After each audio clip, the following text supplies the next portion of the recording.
पर्वत कहता शीश उठाकर तुम भी ऊंचे बन जाओ, सागर कहता है लहराकर मन में गहराई लाओ।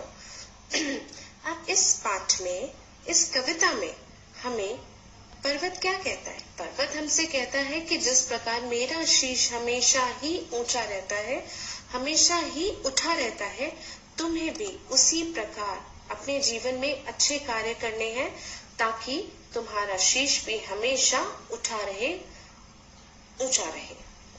सागर कहता है लहराकर मन में गहराई लाओ, और सागर हमसे क्या कहता है कि जिस प्रकार मेरी गहराइयों में कितनी ही चीजें छुपी हुई हैं, उसी प्रकार तुम्हें अपने मन को उतना ही गहरा करना है ताकि तुम ज्यादा से ज्यादा ज्ञान अपने जीवन में अर्जित कर पाओ।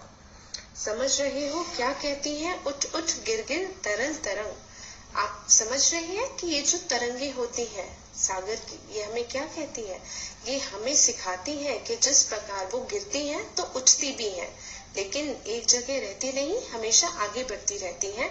उसी प्रकार हमें अपने जीवन में अपनी उमंग को हमेशा ही बरकरार रखना है, हमेशा ही आगे बढ़ते रहना चाहिए ताकि चाहे हम कितनी बार भी गिरे, हमेशा हमें उठना चाहिए।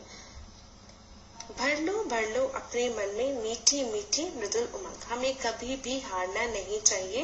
अगर हम कभी किसी वजह से किसी चीज में हार जाते हैं तो अपने मन में दुगनी उमंग के साथ हमें दोबारा उस कार्य के लिए कोशिश करनी चाहिए।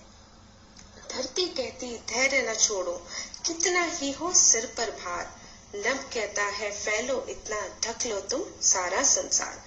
अब इस पाठ में, इस कविता में धरती हमसे कहती है कि जिस प्रकार मैंने धीरज धारण किया हुआ है और जितना भी मेरे ऊपर बोझ आ जाए मैं कुछ नहीं कहती, उसी प्रकार तुम्हें भी अपने जीवन में धैर्य का साथ कभी नहीं छोड़ना।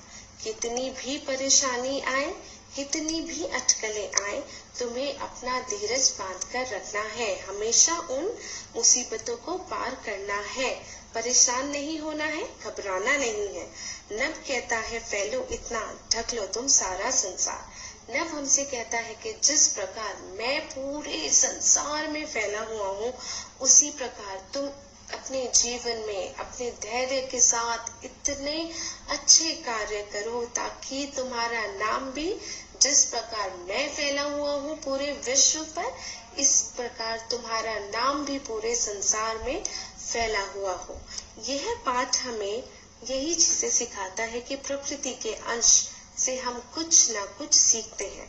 तो इस पाठ के कवि है श्री सोहन लाल द्विवेदी जी, जिन्होंने बड़ी ही सुंदरता से प्रकृति के अंशों द्वारा हमें धीरज धारने की सीख दी है, हमेशा जीवन में अच्छे कार्य करने की सीख दी है, मन में गहराई स्थिरता लाने की सीख दी है, अपनी उमंग को हमेशा बरकरार रखने की सीख दी है। तो बच्चों, आप समझ गए ना कि हमने इस पाठ से क्या क्या सीखा? तो आप भी इस पाठ का पठन घर पे कीजिए।